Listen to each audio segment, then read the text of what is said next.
Hello, good evening, ma'am. Ngasi din na tawdriba saringse asamba miniketen saring kamal da haibduni ko. Sidista tawdrise asamba miniketen gi hana wari sa hana pe haizarake ko. Asamba miniketen se kamain tawrakiba aduga kari ma se kano tawgiba ito. Ngasi dikra I holdre izarake ko. Asamba miniketen.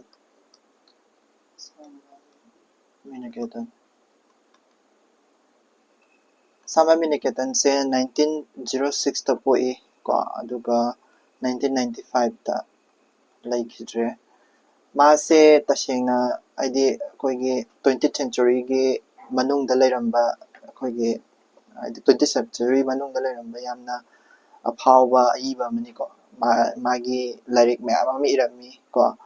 aidi basantagi sereng haisina magi ha ma lyric ni ko basantagi sereng koigi basantagi sereng se kano sereng lyric ni ko adagi asayibagi ni typet aina amasu irame asayibagi ni typet sida mase koigi kano Sahitya Academy Award phangi ko asayibagi ni typet se mana 1976 ta I ko aduga Sahitya Academy Award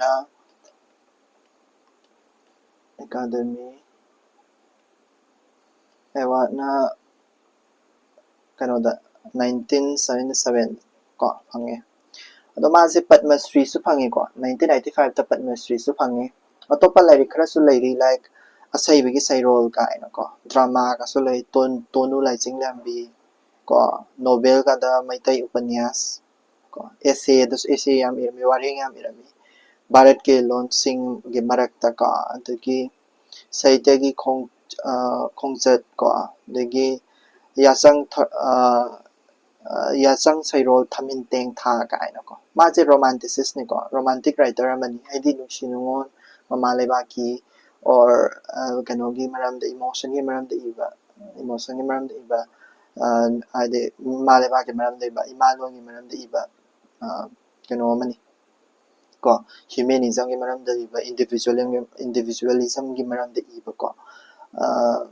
adugumba kano mani haidi writer amani aduga masi critic su irami drama su irami ko ngasai tonu laijing lambe do drama ni ko adagi pandit ni Veda Upanishad Gita na se yam paramba mini adagi kay haini atopa translation su ma yam toromi ko adagi translation su yam toromi ko adagi lighting gi wari adagi ari ba lyric mayam ama su mana parame adu para matungda ngasai gi saireng ji irakpani na horen saireng ji gi khonthok se kaino haidi mai bana pena khong bana sakpagi type daga mai gi khonthok se lakani ba saireng da ko mai I ba saireng ji se adagi saireng gi style hai tare ko saireng gi style da koi gi ari ano yanaba wahi ga yarakani ko ari ano yanaba adagi lon se mana wat anauba ga semba haidi maitairon asengba hai tare maitairon asengba se mana wat asengba join semgani haidi magi matam contemporary matam da leramba saireng moise lamyanba jingda jingi ko haidi si asamba miniketen su lamyanba jingda jingi haibadi akoina aina sum haidi haipet saireng jingsigi maram da hai tare ko anauba pando phaurakpadagi hauraga saireng jingsigi maram da nainarappa matamda poet singse ayamana koigi kanodagi Renaissance hai tare ko 18th century loirapa dagi 19th century haugalakpa sibawa se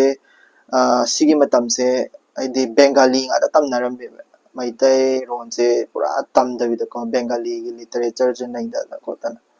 asise matam dugi dark period koigi matam dugi amamba matam koi Manipuri literature gi amamba matam oye ko chahi chani mukse aduduga 19 si saireng sida su yawbane 19th century gi haidi loirakpa 20th century gi haugalakpa matamdagi 19th century gi haugalakpa matam hai tare ko aduga 20th century gi adai 20th century adai dadi akoigi lamyanba kabi mayam am thole like Dr. Kamal ko Dr. Kamal dagi khwarakpam chawba adagi hijamangang arambam Darendra Singh Hawaii Navadip Chandra ko ꯑꯗꯒꯤ ꯑꯁꯥꯡꯕ ꯃꯤꯟꯀꯦꯇꯟ ꯍꯤꯖꯥꯃꯤꯔꯥꯕꯣꯠ ꯀꯣ ꯑꯁꯤ ꯃꯌꯥꯝꯁꯦ ꯊꯣꯛꯂꯛꯑꯦ ꯃꯊꯪꯅꯤꯀꯣ ꯑꯍꯥꯟꯕꯗ ꯀꯃꯜ ꯍꯥꯟꯅ ꯊꯣꯛꯂꯛꯑꯦ ꯍꯥꯏꯗꯤ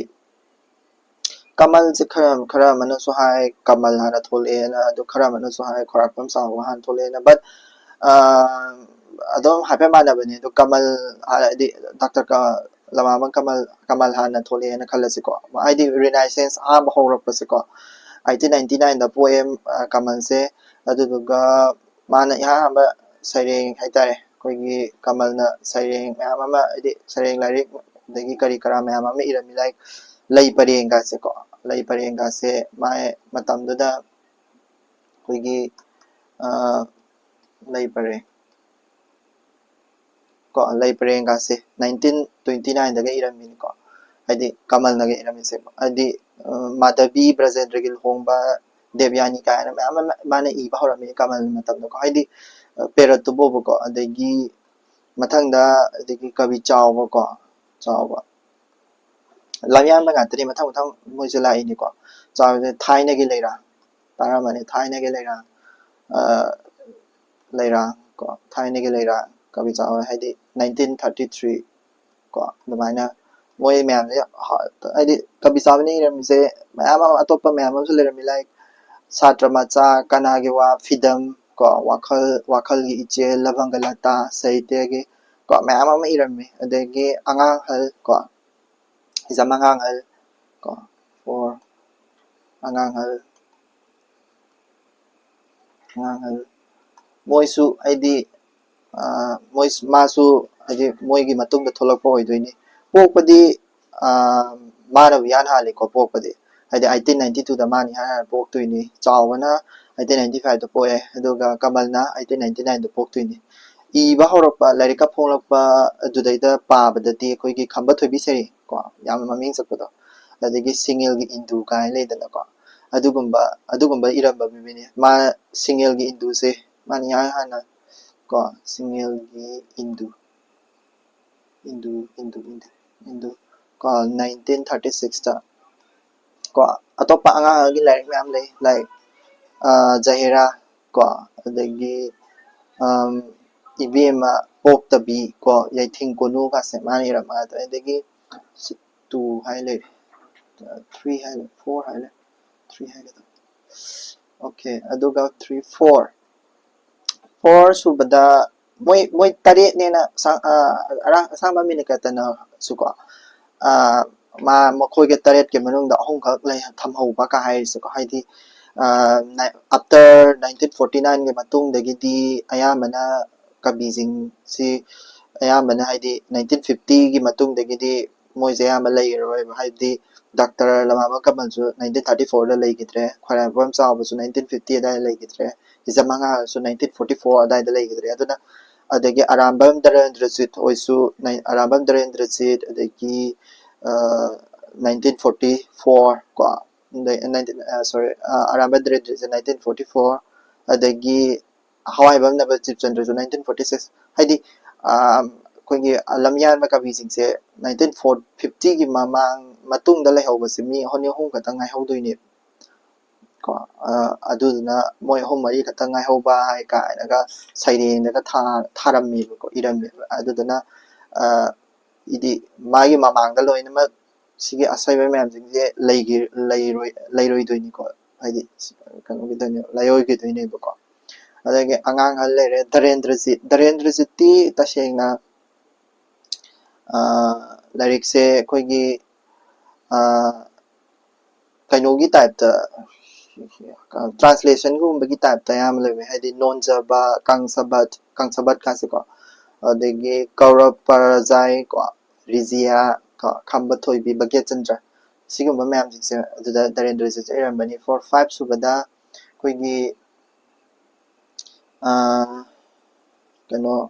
Navadip Chandra Hawaibam Navadip Chandra ko Navadip Chandra adagi 6 ta Asamba Miniketan ko hojiki Asamba Miniketan da laani Asamba Miniketan ko adagi 7 da Hizamirabot ko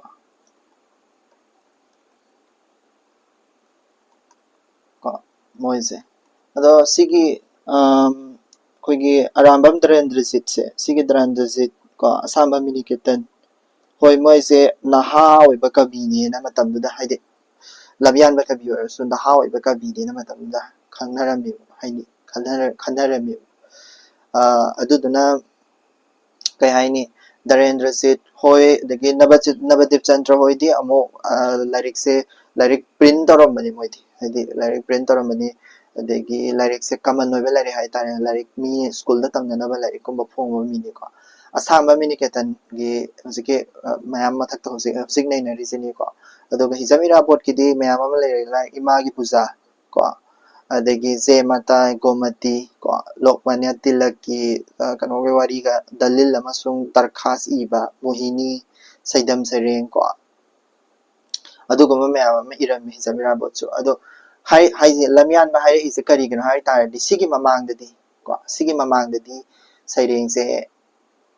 ꯕꯦꯡꯒꯂꯤꯒꯨꯝꯕ ꯉꯥꯛꯇꯅꯦꯕ ꯃꯣꯏꯅ ꯍꯥꯟꯅ ꯍꯧꯔꯛꯄꯅꯦꯕ ꯍꯥꯏꯗꯤ ꯃꯅꯤꯄꯨꯔꯤ ꯑꯁꯦꯡꯕꯁꯦ ꯑꯃꯨꯛ ꯁꯤꯒꯤ ꯃꯃꯥꯡꯗꯗꯤ ꯕꯦꯡꯒꯂꯤ ꯂꯣꯟꯁꯤꯗ ꯑꯗꯨꯝ ꯁꯩꯔꯦꯡ ꯋꯥꯔꯦꯡꯒꯁꯤ ꯏꯔꯝꯃꯦꯕ ꯑꯩꯈꯣꯏꯅꯕꯨ ꯄꯥꯊꯣꯛꯑꯣꯏꯕ ꯁꯤꯒꯤ ꯃꯃꯥꯡꯗꯏꯔꯝꯕ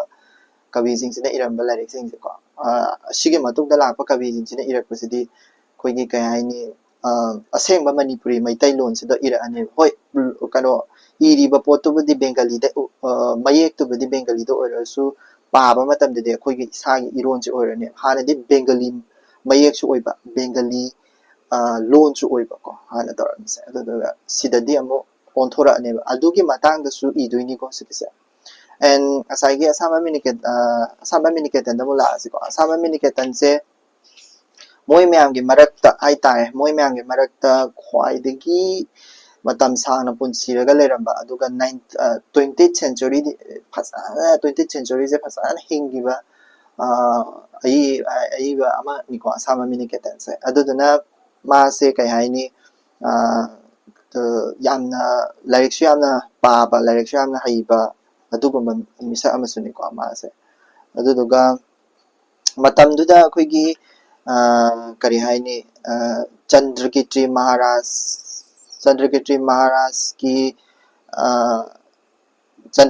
ꯃꯍꯥꯔꯥꯖꯀꯤ ꯂꯣꯏꯔꯛꯑꯕ ꯑꯗꯨꯒ ꯆꯨꯔꯆꯥꯟ ꯃꯍꯥꯔꯥꯖꯀꯤ ꯍꯧꯔꯛꯄ ꯃꯇꯝ ꯑꯣꯏꯗꯣꯏꯅꯦ ꯆꯟꯗ꯭ꯔꯀꯤꯇꯤ ꯃꯍꯥꯔꯥꯖꯀꯤ ꯂꯩꯔꯝꯃꯤꯉꯩ ꯃꯇꯝꯗꯒꯤ ꯍꯧꯔꯒ ꯑꯩꯈꯣꯏꯁꯦ ꯕꯩꯁ꯭ꯌ ꯙꯔꯃꯁꯦ ꯒꯧꯔꯤꯌꯥ ꯙꯔꯃ ꯍꯥꯏꯇꯥꯔꯦꯀꯣ ꯒꯧꯔꯤꯌꯥ ꯙꯔꯃꯁꯦ ꯐꯖꯅ ꯆꯠꯂꯦ ꯒꯧꯔꯤꯌꯥ ꯙꯔꯃ ꯂꯥꯛꯄꯗꯨꯅ ꯃꯔꯝ ꯑꯣꯏꯔꯒꯅꯦꯕ ꯕꯦꯡꯒꯂꯤ ꯆꯠꯅꯈ꯭ꯔꯤꯁꯤꯀꯣ ꯑꯗꯨꯗꯒꯤ 20th ꯁꯦꯟꯆꯨꯔꯤꯒꯤ ꯍꯧꯔꯛꯄ ꯑꯗꯨꯗꯩꯗ ꯑꯩꯈꯣꯏꯒꯤ 20th ꯁꯦꯟꯆꯨꯔꯤꯒꯤ ꯍꯧꯔꯛꯄ ꯍꯥꯏꯕꯗꯤ 19th ꯁꯦꯟꯆꯨꯔꯤꯒꯤ ꯂꯣꯏꯔꯛꯄ 1891 ꯑꯗꯥꯏꯗ ꯑꯩꯈꯣꯏ ꯃꯅꯤꯄꯨꯔꯁꯦ ꯀꯩꯅꯣꯅ ꯕ꯭ꯔꯤꯇꯤꯁꯅ ꯂꯧꯁꯟꯈ꯭ꯔꯦꯗꯅ ꯑꯗꯨꯗꯩꯗꯒꯤ ꯆꯨꯔꯆꯥꯟ ꯃꯍꯥꯔꯥꯖ ꯂꯥꯛꯑꯦꯗꯅ ꯑꯗꯨꯒꯤ ꯆꯨꯔꯆꯥꯟ ꯃꯍꯥꯔꯥꯖ ꯂꯥꯛꯄꯗꯒꯤ ꯑꯩꯈꯣꯏ ꯍꯤꯟꯗꯨ ꯙꯔꯃꯁꯦ ꯒꯧꯔꯤꯌꯥ ꯙꯔꯃꯁꯦ ꯈꯔ ꯁꯤꯗꯕ ꯍꯧꯔꯛꯈ꯭ꯔꯦꯕ ꯅꯣꯡꯆꯨꯞꯂꯣꯝꯒꯤ ꯍꯥꯏꯗꯤ ꯏꯖꯨꯀꯦꯁꯟꯁꯦ ꯂꯥꯛꯑꯦ ꯂꯥꯏꯛ ꯑꯩꯈꯣꯏꯒꯤ ꯅꯣꯡꯆꯨꯞꯂꯣꯝꯒꯤꯗꯤ ꯂꯤꯕꯔꯦꯜ ꯑꯣꯏꯕ ꯃꯤꯌꯣꯡ ꯄꯥꯛꯊꯣꯛ ꯆꯥꯎꯊꯣꯛꯄꯗꯣ ꯑꯗꯨꯒꯨꯝꯕ ꯃꯌꯥꯝꯗꯣ ꯂꯥꯛꯄꯗꯒꯤ ꯍꯧꯖꯤꯛꯀꯤ ꯑꯩꯈꯣꯏꯒꯤ ꯑꯁꯥꯝꯕ ꯃꯤꯅꯤꯀꯦꯇꯟꯁꯦ ꯂꯥꯏꯔꯤꯛ ꯌꯥꯝꯅ ꯇꯝꯃꯛꯑꯦꯕ ꯃꯄꯥꯟꯂꯣꯝꯗꯒ ꯆꯠꯇꯅꯀꯣ ꯑꯗꯨꯗꯨꯅ ꯃꯉꯣꯟꯗꯗꯤ ꯋꯥꯈꯜꯁꯦ ꯆꯥꯎꯊꯣꯛꯄ ꯂꯤꯕꯔꯦꯜ ꯑꯣꯏꯕ ꯌꯥꯝꯅ ꯀꯩꯅꯣ ꯍꯥꯏꯗꯤ ꯀꯩꯅꯣ ꯇꯧꯕ ꯑꯣꯏꯌꯦꯕꯀꯣ ꯍꯥꯏꯗꯤ ꯂꯤꯕꯔꯦꯜ ꯑꯣꯏꯕ ꯄꯣꯠꯇꯣ ꯑꯣꯏꯌꯦꯕ ꯑꯗꯨꯗꯨꯒ ꯍꯥꯏꯗꯤ ꯈꯨꯠꯏꯗ ꯍꯥꯏꯗꯤ ꯈꯨꯠꯏꯁꯦ ꯃꯥꯒꯤꯁꯦ ꯑꯌꯥꯝꯕꯅ ꯇꯦꯡꯊꯥꯅꯕꯒꯤ ꯈꯣꯟꯖꯦꯜꯗ ꯏꯀꯣ ꯍꯥꯏꯗꯤ ꯊꯃꯣꯏ ꯆꯥꯛꯄ ꯅꯤꯡꯉꯝꯗꯕꯒꯤ ꯇꯛꯁꯤ ꯁꯣꯟꯕꯒꯤ ꯀꯣ ꯑꯗꯨꯅ ꯑꯌꯥꯝꯕ ꯃꯇꯝꯗ ꯏꯔꯛꯄꯗꯁꯨ ꯑꯩ ꯉꯁꯥꯏ ꯍꯥꯏꯈ꯭ꯔꯦ ꯔꯣꯃꯥꯟꯇꯤꯁꯤꯁꯅꯦ ꯃꯥꯁꯦ ꯑꯣꯔ ꯃꯃꯥ ꯂꯩꯕꯥꯛ ꯅꯤꯡꯕꯅꯤ ꯀꯣ ꯏꯚꯟ ꯀꯩꯅꯣꯐꯧꯅꯤ ꯍꯥꯏꯔꯁꯨ ꯌꯥꯏ ꯑꯗꯨꯒ ꯀꯩ ꯍꯥꯏꯅꯤ ꯃꯃꯥ ꯂꯩꯕꯥꯛ ꯌꯥꯝ ꯅꯤꯡꯖꯩ ꯀꯣ ꯃꯃꯥꯁꯦ ꯀꯩ ꯍꯥꯏꯅꯤ ꯑꯇꯣꯞꯄ ꯁꯤꯒꯤ ꯀꯃꯜ ꯍꯣꯏ ꯆꯥꯎꯕ ꯍꯣꯏꯗꯤ ꯃꯃꯥ ꯂꯩꯕꯥꯛꯁꯦ ꯃꯩꯕꯥ ꯁꯩꯊꯥꯕꯁꯦ ꯑꯩꯈꯣꯏ ꯂꯥꯏꯒ ꯆꯥꯡꯗꯝꯅꯗꯦ ꯃꯥꯗꯤ ꯂꯥꯏꯒ ꯆꯥꯡꯗꯝꯅꯩꯀꯣ ꯑꯁꯥꯝꯕ ꯃꯤꯅꯤꯀꯦꯇꯟꯗꯤ ꯂꯥꯏꯅꯦꯃꯛꯅꯦ ꯀꯥꯏꯅ ꯇꯧꯔꯒ ꯁꯥꯟꯅꯩ ꯑꯗꯨꯅ ꯂꯥꯏꯁꯣꯟꯕꯒꯤ ꯇꯥꯏꯞꯇꯒ ꯏꯁꯩꯁꯦ ꯍꯥꯏꯗꯤ ꯁꯩꯔꯦꯡꯁꯦ ꯏꯅꯦꯕꯀꯣ ꯑꯗꯨꯒ ꯍꯧꯖꯤꯛ ꯑꯩ ꯉꯁꯥꯏ ꯍꯥꯏꯕꯗꯣ ꯄꯦꯅꯥ ꯁꯩꯁꯛ ꯌꯀꯥꯏꯔꯣꯜꯒꯤ ꯇꯥꯏꯞꯇꯒꯁꯨ ꯏꯅꯦꯕ ꯁꯩꯔꯦꯡꯁꯦ ꯑꯁꯥꯝꯕ ꯃꯤꯅꯤꯀꯦꯇꯟꯁꯦꯀꯣ ꯁꯩꯔꯦꯡꯁꯦ ꯍꯧꯔꯁꯦ ꯌꯥꯝ ꯀꯥ ꯍꯦꯟꯅ ꯀꯩꯅꯣ ꯇꯧꯔꯁꯨ ꯕꯣꯔꯤꯡ ꯆꯨꯔꯛꯀꯅꯤ ꯀꯃꯜꯗ ꯅꯣꯡꯉꯥꯜꯂꯝꯗꯥꯏ ꯇꯥꯕ ꯆꯦꯛꯂꯥ ꯀꯌꯥ ꯇꯥꯔꯔꯤ ꯅꯨꯡꯊꯤꯜ ꯅꯣꯡꯃꯥꯏꯁꯤꯗ ꯀꯣꯡꯌꯥꯡ ꯋꯥꯇꯣꯜ ꯐꯝꯕꯩꯅ ꯀꯣꯡꯌꯥꯡ ꯌꯥꯎꯕ꯭ꯔꯅꯦ ꯀꯣꯡꯌꯥꯡꯁꯤ ꯌꯥꯎꯗꯦ ꯁꯣꯔꯤ ꯀꯣꯡꯌꯥꯡ ꯋꯥꯇꯣꯜ ꯐꯝꯕꯩꯅ ꯈꯣꯡꯂꯤ ꯇꯨ ꯇꯨ ꯆꯔꯣꯏꯅ ꯄꯥꯃꯦꯜ ꯍꯥꯏꯗꯣꯏꯅꯤꯀꯣ ꯁꯦ ꯄꯥꯃꯦꯜ ꯄꯥꯃꯦꯜ ꯎꯔꯪ ꯎꯀꯣꯟꯅ ꯍꯦꯛꯂꯤ ꯅꯦꯡ ꯅꯦꯡ ꯍꯔꯤꯅ ꯀꯣ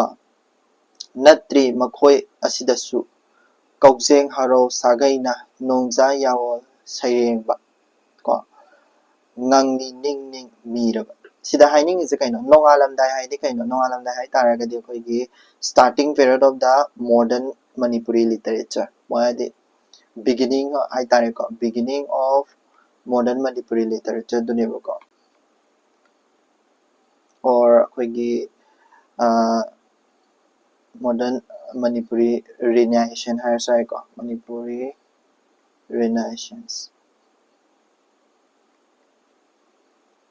ꯔꯤꯅꯥꯏꯁꯟꯁ ꯀꯣ ꯑꯗꯣ ꯇꯥꯕ ꯆꯦꯛꯂꯥ ꯁꯤꯗꯩꯁꯤꯗ ꯔꯤꯄ꯭ꯔꯖꯦꯟ ꯇꯧꯔꯤꯁꯦ ꯀꯕꯤ ꯉꯥꯛꯇꯅꯤꯀꯣ ꯀꯕꯤ ꯉꯥꯛꯇꯅꯤ ꯁꯣꯔꯤ ꯀꯕꯤ ꯉꯥꯛꯇꯅꯤ ꯂꯥꯏꯛ ꯄꯣꯏꯠ ꯉꯥꯛꯇꯅꯦꯕꯀꯣ ꯆꯦꯛꯂꯥ ꯍꯥꯏꯗꯤ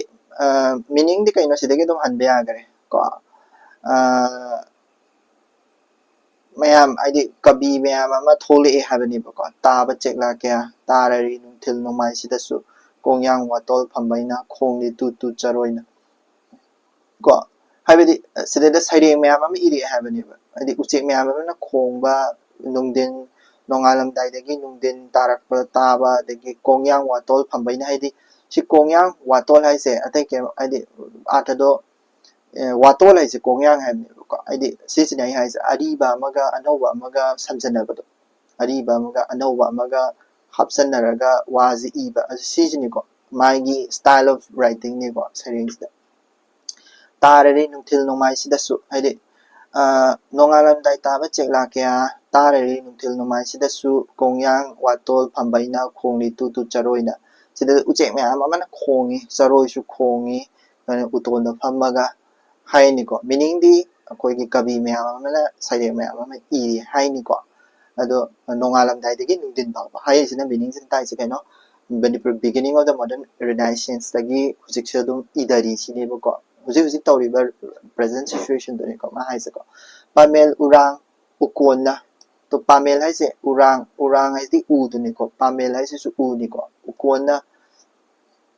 ꯍꯦꯛꯂꯤ ꯅꯦꯡ ꯅꯦꯡ ꯍꯔꯤꯅ ꯀꯣ ꯍꯥꯏꯗꯤ ꯍꯔꯤ ꯍꯥꯏꯁꯦ ꯈꯪꯉꯤꯗꯅꯀꯣ ꯍꯔꯤ ꯅꯣꯡꯅꯥꯡꯗꯣ ꯑꯗꯨꯗꯨꯅꯤꯀꯣ ꯍꯥꯏꯗꯤ ꯍꯔꯤ ꯅꯣꯡꯅꯥꯡ ꯑꯩꯈꯣꯏꯒꯤ ꯅꯤ ꯇꯧꯔꯒ ꯑꯃ ꯀꯩꯅꯣꯗ ꯈꯣꯡꯕꯗꯣ ꯑꯗꯨꯗꯨꯅ ꯎꯗ ꯅꯞꯄꯒ ꯈꯣꯡꯕꯗꯨꯅꯤꯀꯣ ꯃꯥ ꯍꯥꯏꯅꯤꯡꯉꯤꯁꯦꯀꯣ ꯑꯗꯨꯒ ꯀꯣ ꯍꯥꯏꯗꯤ ꯅꯠꯇ꯭ꯔꯤ ꯃꯈꯣꯏ ꯑꯁꯤꯗꯁꯨ ꯍꯥꯏꯗꯤ ꯃꯣꯏꯁꯦ ꯈꯛꯇ ꯅꯠꯇꯦꯕ ꯈꯣꯡꯉꯤꯁꯦ ꯀꯅꯥꯁꯨ ꯈꯣꯡꯉꯦ ꯀꯧꯖꯦꯡ ꯀꯣ ꯍꯔꯧꯁꯨ ꯈꯣꯡꯉꯦꯕ ꯀꯣ ꯑꯗꯒꯤ ꯀꯧꯖꯦꯡ ꯍꯔꯧ ꯁꯥꯒꯩꯗ ꯀꯣ ꯅꯣꯡꯖꯥ ꯌꯥꯋꯣꯜ ꯁꯩꯔꯥꯡꯕ ꯀꯣ ꯅꯣꯡꯖꯥ ꯌꯥꯋꯣꯜ ꯁꯩꯔꯥꯡꯕ ꯍꯥꯏꯗꯤ ꯅꯨꯃꯤꯠꯅꯤꯅ ꯗꯦꯅꯤꯀꯣ ꯁꯤꯁꯦ ꯑꯗꯒꯤ ꯌꯥꯋꯣꯜ ꯍꯥꯏꯕꯗꯤ ꯕꯤꯒꯤꯅꯤꯡ ꯍꯥꯏꯕꯅꯤꯀꯣ ꯑꯗꯨꯒ ꯁꯩꯔꯥꯡꯕ ꯍꯥꯏꯕꯗꯤ ꯄꯣꯏꯠ ꯀꯣ ꯉꯪꯂꯤ ꯅꯤꯡ ꯅꯤꯡ ꯃꯤꯔꯕ ꯍꯥꯏꯕꯗꯤ ꯁ꯭ꯋꯤꯠ ꯀꯣ ꯑꯗꯩꯗꯤ ꯌꯥꯝꯅ ꯅꯨꯡꯁꯤꯕ ꯁꯩꯔꯦꯡ ꯃꯌꯥꯝ ꯑꯃ ꯏꯔꯛꯑꯦ ꯍꯥꯏꯅꯤꯀꯣ ꯍꯥꯏꯗꯤ ꯃꯣꯏꯅ ꯍꯧꯖꯤꯛꯀꯤ ꯀꯩꯅꯣꯅ ꯈꯣꯡꯕ ꯇꯥꯔꯕ ꯍꯥꯏꯗꯤ ꯀꯧꯖꯦꯡꯅ ꯈꯣꯡꯕ ꯀ꯭ꯔꯤꯛ ꯀ꯭ꯔꯤꯛ ꯀ꯭ꯔꯤꯛ ꯅꯨꯃꯤꯗꯥꯡꯗ ꯈꯣꯡꯕ ꯍꯔꯧꯁꯨ ꯀ꯭ꯔꯤꯛ ꯀ꯭ꯔꯤꯛ ꯀ꯭ꯔꯤꯛ ꯀꯧꯖꯦꯡꯒ ꯍꯔꯧꯒꯁꯦ ꯀꯧꯖꯦꯡꯁꯤꯅ ꯁꯪꯒꯨꯝ ꯇꯧꯕꯅꯤ ꯀꯧꯖꯦꯡꯁꯦ ꯃꯈꯜ ꯃꯌꯥꯝ ꯂꯩꯕꯅꯤꯀꯣ ꯀꯧꯖꯦꯡ ꯆꯥ ꯌꯥꯕ ꯀꯧꯖꯦꯡꯁꯨ ꯂꯩ ꯁꯣꯔꯤ ꯑꯗꯒꯤ ꯅꯣꯡꯖꯥ ꯌꯥꯋꯣꯜ ꯁꯩꯔꯥꯡꯕ ꯉꯪꯂꯤ ꯅꯤꯡ ꯅꯤꯡ ꯃꯤꯔꯕ ꯀꯣ ꯅꯣꯡꯖꯥ ꯌꯥꯋꯣꯜ ꯁꯩꯔꯥꯡꯕ ꯉꯪꯂꯤ ꯅꯤꯡ ꯅꯤꯡ ꯃꯤꯔꯕ ꯍꯥꯏꯗꯤ ꯃꯣꯏꯁꯤꯡꯁꯦ ꯅꯣꯡꯉꯥꯜꯂꯝꯗꯥꯏꯗ ꯈꯣꯡꯕ ꯅꯨꯃꯤꯠ ꯇꯥꯔꯝꯗꯥꯏꯗ ꯈꯣꯡꯕ ꯑꯗꯩ ꯅꯣꯡꯉꯥꯜꯂꯝꯗꯥꯏ ꯁꯤꯗꯕꯨꯗꯤ ꯅꯣꯡꯉꯥꯜꯂꯝꯗꯥꯏꯗ ꯈꯣꯡꯕ ꯉꯥꯛꯇ ꯑꯣꯏꯅ ꯇꯧꯍꯜꯂꯦꯀꯣ ꯀꯧꯖꯦꯡ ꯍꯔꯧꯁꯦ ꯅꯣꯡꯉꯥꯜꯂꯝꯗꯥꯏꯗ ꯈꯣꯡꯕ ꯃꯌꯥꯝ ꯂꯩꯗꯅꯀꯣ ꯑꯗꯨꯗꯨꯅꯤꯀꯣ ꯉꯪꯂꯤ ꯅꯤꯡ ꯅꯤꯡ ꯃꯤꯔꯕ ꯍꯥꯏꯗꯤ ꯐꯖꯅ ꯅꯨꯡꯁꯤꯅ ꯈꯣꯡꯉꯦ ꯍꯥꯏꯕꯀꯣ ꯁꯤꯅ ꯃꯤꯅꯤꯡꯁꯤꯗ ꯇꯥꯛꯏꯁꯦ ꯀꯩꯅꯣ ꯁꯩꯔꯦꯡꯁꯤ ꯏꯔꯤꯉꯩ ꯃꯇꯝ ꯑꯣꯔ ꯁꯩꯔꯦꯡꯁꯤꯒꯤ ꯏꯕ ꯍꯧꯒꯠꯂꯛꯄ ꯃꯇꯝꯗ ꯀꯕꯤ ꯃꯌꯥꯝ ꯑꯃꯅ ꯐꯖꯕ ꯁꯩꯔꯦꯡ ꯃꯌꯥꯝ ꯑꯃ ꯑꯩꯈꯣꯏꯒꯤ ꯃꯅꯤꯄꯨꯔ ꯏꯃꯥ ꯍꯥꯏꯗꯤ ꯃꯅꯤꯄꯨꯔꯤ ꯂꯤꯇꯔꯦꯆꯔꯁꯤꯅ ꯆꯥꯎꯈꯠꯂꯛꯄ ꯃꯇꯝꯗ ꯀꯕꯤ ꯃꯌꯥꯝ ꯑꯃꯅ ꯐꯖꯕ ꯁꯩꯔꯦꯡ ꯃꯌꯥꯝ ꯑꯃ ꯏꯔꯛꯄꯗꯣ ꯑꯗꯨꯗꯨꯅꯤꯀꯣ ꯍꯥꯏꯕꯗꯤ ꯃꯥꯅ ꯁꯩꯔꯦꯡ ꯏꯕꯁꯤꯗ ꯎꯆꯦꯛꯀꯁꯨ ꯆꯥꯡꯗꯝꯅꯩ ꯑꯗꯒꯤ ꯎꯆꯦꯛ ꯃꯔꯛꯁꯤꯗꯁꯨ ꯃꯥꯅ ꯍꯥꯏꯁꯦ ꯆꯔꯣꯏ ꯀꯣ ꯑꯗꯒꯤ ꯃꯈꯣꯟ ꯊꯣꯛꯄ ꯖꯤꯕꯁꯤꯡꯗꯒꯁꯨ ꯆꯥꯡꯗꯝꯅꯩ ꯀꯔꯥꯏ ꯂꯥꯏꯛ ꯍꯔꯤꯅꯣꯡꯅꯥꯡ ꯀꯣ ꯀꯧꯖꯦꯡ ꯀꯣ ꯍꯔꯧ ꯁꯤꯒꯁꯨ ꯆꯥꯡꯗꯝꯅꯩ ꯀꯣ ꯑꯗꯣ ꯃꯤꯅꯤꯡꯗꯤ ꯀꯩꯅꯣ ꯐꯖꯕ ꯃꯈꯣꯟ ꯃꯌꯥꯝ ꯑꯃ ꯊꯣꯛꯑꯦꯕ ꯑꯃꯅ ꯏꯕ ꯄꯣꯠꯇꯣ ꯑꯝꯇ ꯃꯥꯟꯅꯗꯦ ꯍꯥꯏꯅꯤꯡꯉꯤꯅꯤꯀꯣ ꯃꯥꯏꯁꯦ ꯌꯥꯔꯅꯤꯀꯣ ꯁꯤꯗꯒꯤꯗꯤ ꯅꯦꯛꯁꯇ ꯇꯣ ꯀꯣꯔꯧ ꯍꯥꯏꯗꯤ ꯅꯨꯃꯤꯠ ꯌꯥꯑꯣꯜ ꯍꯥꯏꯗꯤ ꯍꯧꯒꯠꯂꯛꯄ ꯏꯔꯣꯏꯅ ꯍꯥꯏꯗꯤ ꯂꯣꯏꯅꯅ ꯁꯥꯂꯤ ꯀꯨꯝꯂꯥꯡꯅ ꯀꯨꯝꯑꯣꯟꯕ ꯁꯤ ꯏꯔꯛꯄ ꯃꯇꯝꯁꯤꯗ ꯁꯩꯔꯦꯡꯁꯤꯡꯁꯦ ꯀꯩꯗꯧꯋꯦ ꯃꯥꯅ ꯋꯥꯔꯗꯁꯦ ꯑꯅꯧꯕ ꯋꯥꯔꯗ ꯄꯨꯊꯣꯛꯄꯗꯧꯅ ꯇꯧꯗ꯭ꯔꯥ ꯍꯥꯏꯗꯤ ꯑꯔꯤꯕ ꯋꯥꯔꯗꯇꯤ ꯑꯣꯏꯍꯜꯂꯤꯅꯦꯕ ꯕꯠ ꯀꯩ ꯍꯥꯏꯅꯤ ꯈꯔ ꯁꯦꯝꯗꯣꯛ ꯁꯥꯗꯣꯛꯑꯒ ꯐꯖꯕ ꯇꯣꯟ ꯑꯃꯗ ꯁꯦꯝꯗꯣꯛꯑꯦꯕ ꯀꯣ ꯍꯥꯏꯗꯤ ꯂꯣꯏꯅꯅꯒ ꯍꯥꯏꯗꯦꯕ ꯏꯔꯣꯏꯅꯒ ꯍꯥꯏꯕ ꯑꯗꯒꯤ ꯁꯥꯂꯤ ꯀꯨꯝꯂꯥꯡꯅ ꯁꯥꯂꯤ ꯍꯥꯏꯁꯤꯁꯨ ꯀꯨꯝꯂꯥꯡ ꯍꯥꯏꯁꯤꯁꯨ ꯀꯨꯝ ꯍꯥꯏꯁꯤꯁꯨ ꯆꯍꯤꯅꯤ ꯁꯥꯂꯤ ꯀꯨꯝꯂꯥꯡꯅ ꯍꯥꯏꯁꯤꯁꯨ ꯍꯥꯏꯗꯤ ꯆꯍꯤ ꯍꯥꯏꯅꯤꯀꯣ ꯀꯨꯝꯑꯣꯟꯕ ꯍꯥꯏꯕꯗꯤ ꯀꯩꯅꯣ ꯑꯅꯧꯕ ꯆꯍꯤ ꯀꯣ 19ꯅ ꯏꯌꯣꯟꯕ ꯀꯣ 19 ꯍꯥꯏꯕꯗꯤ 18 ꯁꯤꯅ ꯍꯥꯏ ꯇꯥꯏꯁꯦ 18th century ꯍꯥꯏꯅꯤꯀꯣ century ꯀꯣ ꯃꯤꯅꯤꯡꯗꯤ ꯀꯩꯅꯣ ꯀꯣꯔꯧ ꯌꯥꯑꯣꯜ ꯏꯔꯣꯏꯅ ꯍꯥꯏꯕꯗꯤ ꯑꯅꯧꯕ ꯁꯦꯟꯆꯨꯔꯤꯅ ꯍꯧꯔꯛꯄꯗ 18th centuryꯅ ꯂꯣꯏꯔꯛꯄꯗ ꯍꯥꯏꯅꯦꯕꯀꯣ 18th century ꯂꯣꯏꯔꯛꯄ ꯍꯥꯏꯕꯗꯤ 18th centuryꯁꯦ ꯀꯗꯥꯏꯗꯩꯅ ꯀꯗꯥꯏꯐꯥꯎ ꯆꯤꯡꯉꯤ 1700 1799 ꯐꯥꯎꯅꯦꯕꯀꯣ 18th centuryꯁꯤꯅ ꯑꯗꯨꯒ ꯁꯤꯒꯤ ꯃꯇꯝꯁꯦ ꯀꯣ ꯁꯤ ꯂꯣꯏꯔꯛꯑꯕ ꯃꯇꯨꯡ 18th centuryꯒꯤ ꯏꯑꯣꯏꯅ ꯍꯥꯏꯗꯤ ꯁꯤꯒꯤ ꯏꯑꯣꯏꯅ ꯍꯥꯏꯁꯤꯁꯨ 18th century ꯂꯣꯏꯅꯅ ꯍꯥꯏꯕꯗꯤ ꯄ꯭ꯂꯁꯅꯤꯀꯣ 18th century प्लस करें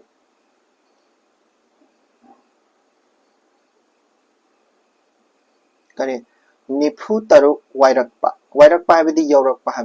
46 यार 18th century प्लस 46 है तारगदी 18th century से लोरे प्लस 46 है तारगदी 1846 तो ओइदोइनेबको सही दो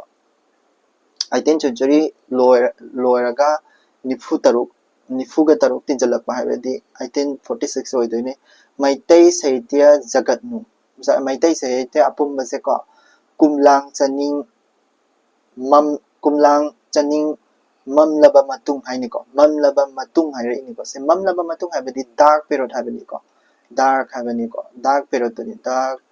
को कुमलांग चनिंग हाइबदी 200 years हाइबको कुमलांग चनिंग हाइसे चनी हाइनिको चनिंग high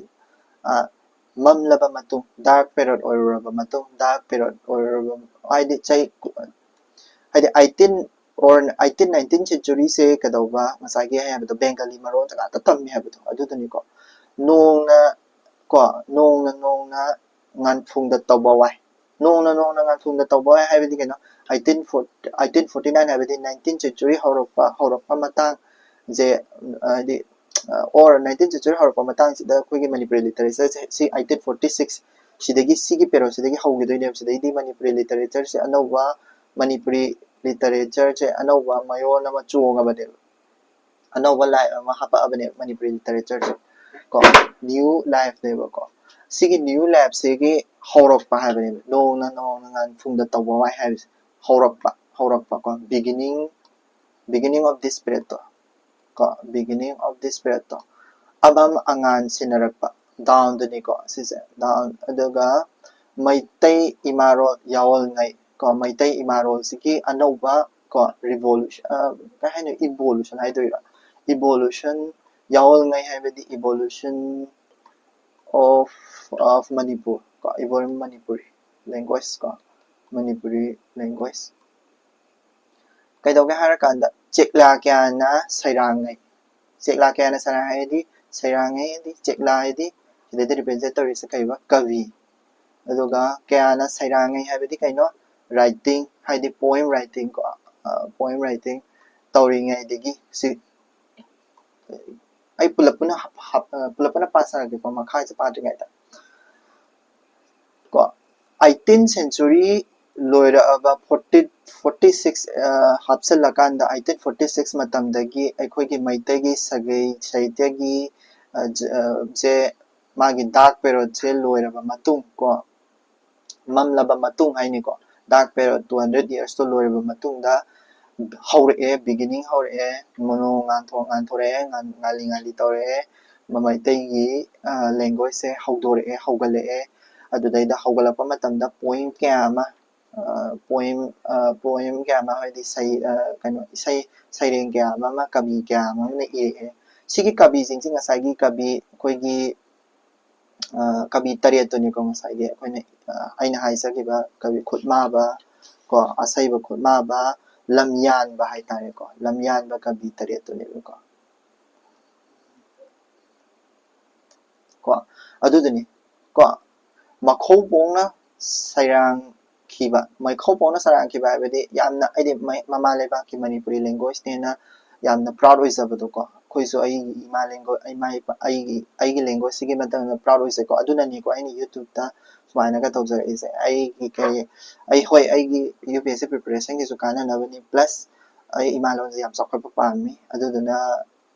kai shuai di ai aina tamjaraba khara se ai na ta thamjalaga ka shu chokhaloi ba ka shu ko aduduna mayam na share dara kanda chokhatbra chokhatna ba honase han tawmina si ko adudugi khallagani adugi aimdani ko nungsi khonjel na luraba ai dai si se loraba har sai loraba ai di kaino khoi ki thangjing loba ai si kaino hentok pa bane ba ko loraba ai di hentok pa nungsi khonjel na hentok pa meaning ya nungsi khonjel nungshibana thallaba hai ko nungshibana thallaba hai nungsi khonjel na loraba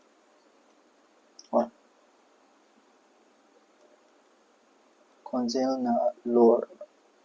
nungsi khonjel sorry nungsi khonjel na yoma ba hai de ko yoma ba kanchi konungda lang on ba kanchi konungda lang on ba di kanu kanchi hai di kanchipur ko kanchipur adu konung hai di hana kanchipur je konung oirami kari kanu ni matamda kari thaudo ka awa ta thoge bane thaudo ka ami ngoji kai tole langon ba ko langon ba adi kanchipur konungda langon ba adi pokpa bon to ba di kanchipur da pokpa poi tu di kanano kanchipur da pokpa kanano kamal ko kanchi da pokpa kamal ne kadai kamal chekladi sida hai se chekla hai se poi tu ne ko kamal chekla thira ini kadai kamal chekladi hai this is a searching hai kamal di lei gidre ko udre krai sakrage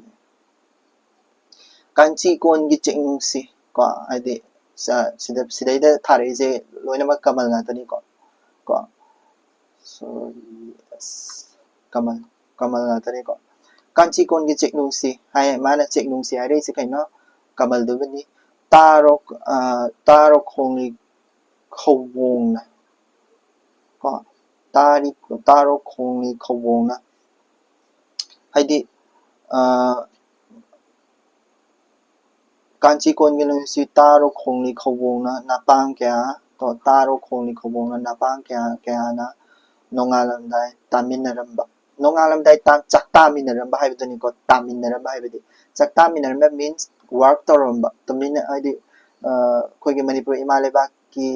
language sibu chokhatnaba honaramba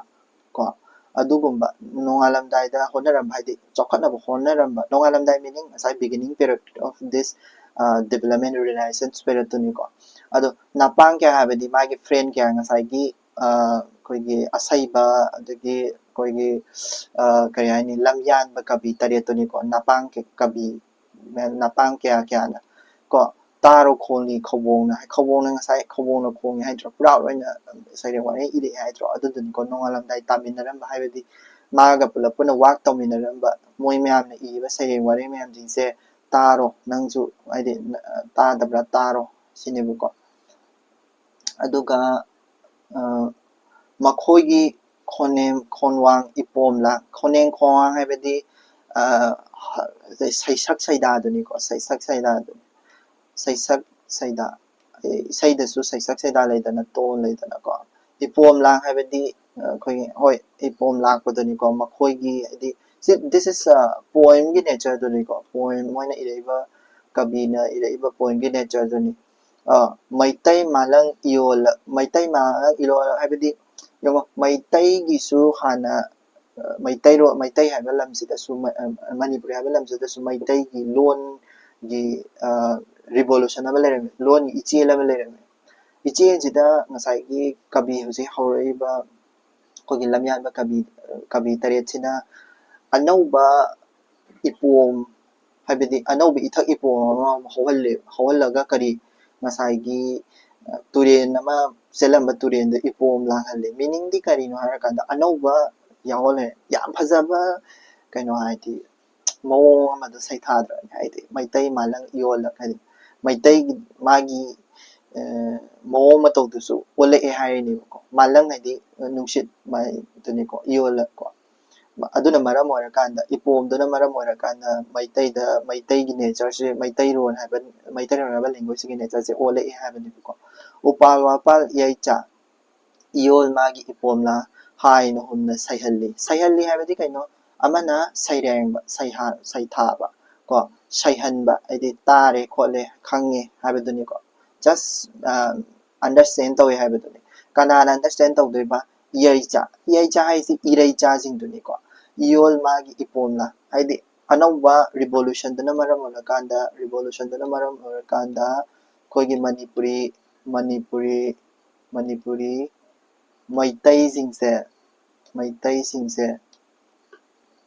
maitai singse harawe haiduni ko happy oina tai khole harawe haiduni ko kaidori banahakti se mi me amana isai kanoda haidi saireng idana khotana mayam ama kayo mayam iraicha mayam sina tari aduduga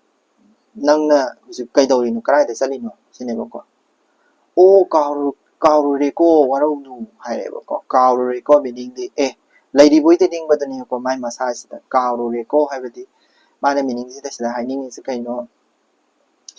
warau nu hairisa ko kabi mado lai khidre haibado khangudre ma aide khangudre meaning ma se asembagi di kabi alaman kare ka asama mini ketan se yamna kai haini koigi asiba bu kizaba mai matamda mi mayam ama laigide ko like Jawaharlal Nehru laigide ko adugumba haidi Dr. Kamal ko adagi kabi jawba moi mayam se laigidaba matam mamanaba adagi magi mapa gumba laigidaba matamda yang wajaba adugumba ko adu awabado kauthoga mase nungaina hingnaba honajaba mi amaneba aduduna maje sigi sareng ji reise su mamanaba magi kabi kamalji kawu ngamdabagi ni ko kawu reko warau nu na thwai katna sairangai na thwai nangi iraiche habidi sai sai se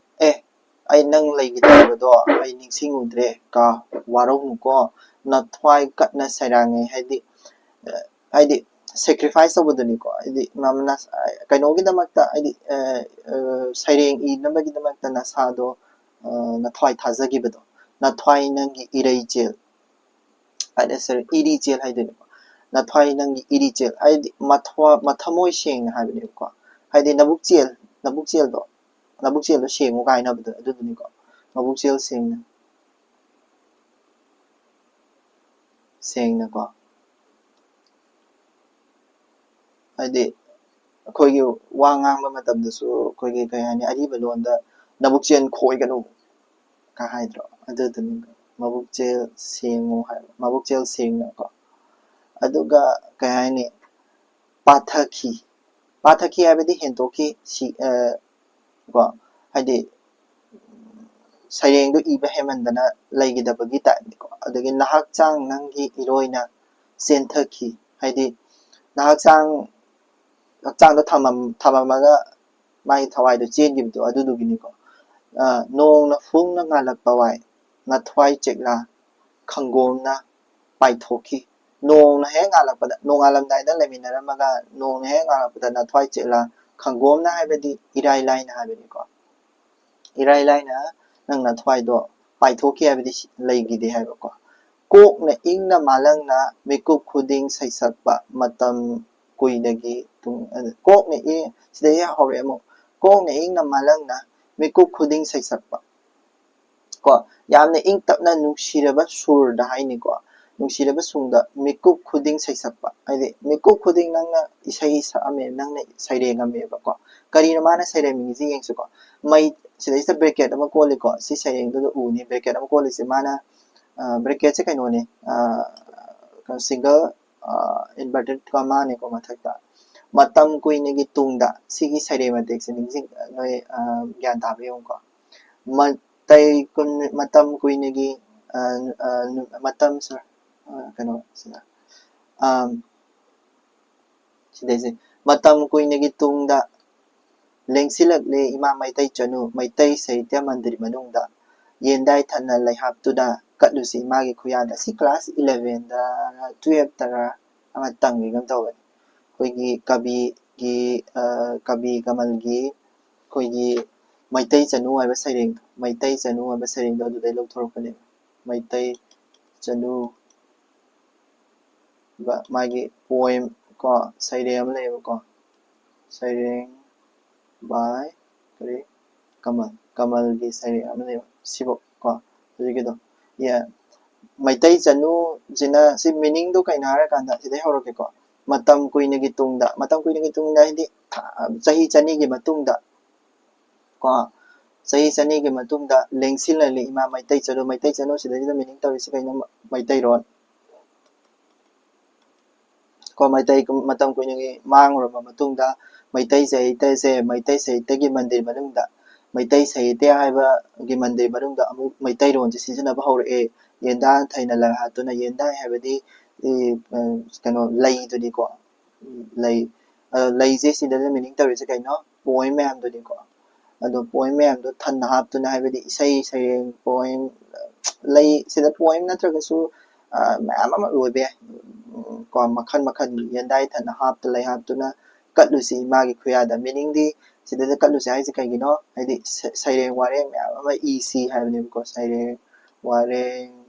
ko haidi manipuri lon da saireng wareng ma'am ama isi haibani ko si kamal na hairam bani message ko sise mana sigi sigi mong se koina kai haini sireba mi da kadawi koina koina laigidraba mi se sise kawroga kapchaidana ko laigidraba matungda koda moina nangna du chaage hairambadu du nangdi koi thadokpana chatkrabo ere chaage thakke haibadu du chaba phangdana chatkrabo ere ka kappa laawdo adugi style ni ko this is called lamenting ngasai haibadu kappa teng thaba nawai ba khonjenda ma se kano I yena ina sa haige dramai khuido so like that she sini mana saireng mate ka hapchalei sina tai sina kaina kabi kamal do laigi tabado teng thana ga ningjing ga teng thana ga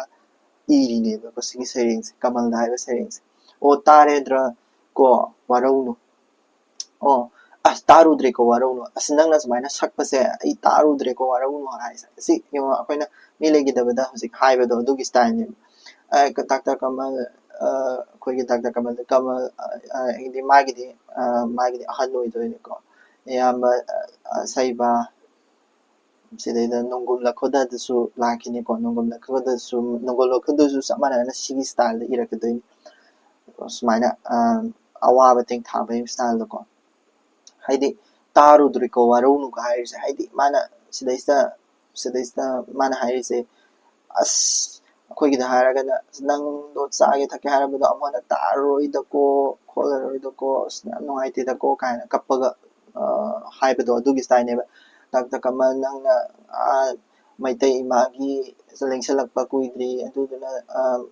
kaini amuhana tarudre kholudre taro lao haina isai saambado haidi isai saireng ma'am ama irasi kholase kaina ga isai saambado haidi saireng irambado jikti khoi haidi tarudre ko haibani haidi ꯅꯪꯗꯣ ꯂꯩꯇ꯭ꯔꯕꯅꯤꯅ ꯇꯥꯔꯨꯗ꯭ꯔꯦꯀꯣ ꯍꯥꯏꯔꯤꯅꯦ ꯋꯥꯔꯧꯅꯨ ꯍꯥꯏꯔꯤꯅꯦ ꯑꯗꯨꯗꯤ ꯀꯥꯎꯊꯣꯛꯈꯤꯕꯗ ꯋꯥꯔꯧꯅꯨ ꯍꯥꯏꯅꯤꯀꯣ ꯁꯩꯁꯛ ꯅꯪꯒꯤ ꯁꯩꯄꯥꯟꯕꯗ ꯁꯩꯁꯛ ꯅꯪꯒꯤ ꯁꯩꯄꯥꯟꯕ ꯍꯥꯏꯗꯤ ꯀꯩꯅꯣ ꯑꯁ ꯃꯥꯒꯤ ꯏꯁꯩꯗꯨꯅ ꯃꯔꯝ ꯑꯣꯏꯔꯀꯥꯟꯗ ꯃꯥꯒꯤ ꯏꯁꯩꯗꯨꯅ ꯑꯁ ꯃꯁꯤꯒꯤ ꯏꯁꯩꯁꯤꯗꯤ ꯑꯩꯉꯣꯟꯗ ꯁꯩꯄꯥꯜꯂꯦ ꯍꯥꯏ ꯃꯥꯒꯤ ꯏꯁꯩꯁꯤꯅ ꯑꯩꯉꯣꯟꯗ ꯑꯩ ꯊꯃꯣꯏꯁꯦ ꯊꯨꯝꯃꯠꯈ꯭ꯔꯦ ꯍꯥꯏꯕꯗꯨꯅꯤꯀꯣ ꯁꯩꯄꯥꯟꯕ ꯍꯥꯏꯗꯤ ꯉꯥꯎꯍꯟꯕꯗꯨꯅꯤꯀꯣ ꯉꯥꯎꯍꯟꯕ ꯉꯥꯎꯍꯜꯂꯤꯁꯦ ꯀꯅꯥꯅꯣ ꯉꯥꯎꯍꯟꯕ ꯀꯅꯥꯗꯨꯅ ꯃꯩꯇꯩ ꯆꯅꯨ ꯅꯃꯥ ꯃꯩꯇꯩ ꯆꯅꯨꯅ ꯍꯥꯏꯕꯗꯤ ꯃꯩꯇꯩ ꯁꯥꯍꯤꯇ꯭ꯌ or this Manipuri or ꯏꯁꯣꯔꯗꯣ ꯍꯥꯏꯔꯁꯨ ꯌꯥꯏꯀꯣ ꯀꯩꯁꯨ ꯀꯥꯏꯗꯦꯀꯣ ꯌꯥꯍꯣꯜ ꯊꯧꯒꯜ ꯑꯣꯏꯅꯉꯥꯏ ꯌꯥꯍꯣꯜ ꯊꯧꯒꯜ ꯍꯥꯏꯗꯤ ꯌꯥꯀꯥꯏꯔꯣꯜ ꯁꯛꯅꯉꯥꯏꯀꯣ ꯌꯥꯀꯥꯏꯔꯣꯜ ꯍꯥꯏꯕꯗꯤ ꯌꯥꯋꯣꯜ ꯊꯧꯒꯜ ꯍꯥꯏꯕꯗꯤ ꯀꯩꯅꯣ ꯌꯥꯀꯥꯏꯔꯣꯜ ꯍꯥꯏꯕꯗꯤꯀꯣ ꯌꯥꯀꯥꯏꯔꯣꯜ ꯁꯛꯅꯉꯥꯏ ꯍꯥꯏꯕꯗꯤ ꯑꯩꯈꯣꯏꯒꯤ ꯌꯥꯀꯥꯏꯔꯣꯜ ꯁꯛꯅꯕꯀꯣ 미륵 달락 yengduna 하이디 ꯑꯩꯈꯣꯏ ꯃꯌꯥꯝꯒꯤ ꯃꯔꯛꯇꯒꯤ ꯃꯥꯁꯦ ꯑꯁ 미륵 달락 yengduna 마제 ꯆꯪꯒꯦ ꯃꯤ ꯈꯪꯍꯟꯗꯅ ꯇꯧꯕꯗꯨꯅꯤꯀꯣ ꯃꯤ ꯇꯥꯔꯔꯗꯤ ꯈꯥꯝꯍꯧꯅꯤ ꯃꯤ ꯇꯥꯔꯔꯗꯤ ꯍꯥꯏꯕꯅꯤ ꯇꯥꯔꯔꯗꯤ ꯀꯣ ꯍꯥꯏꯗꯤ ꯃꯤ ꯇꯥꯔꯔꯗꯤ ꯃꯥꯅ ꯇꯥꯂꯛ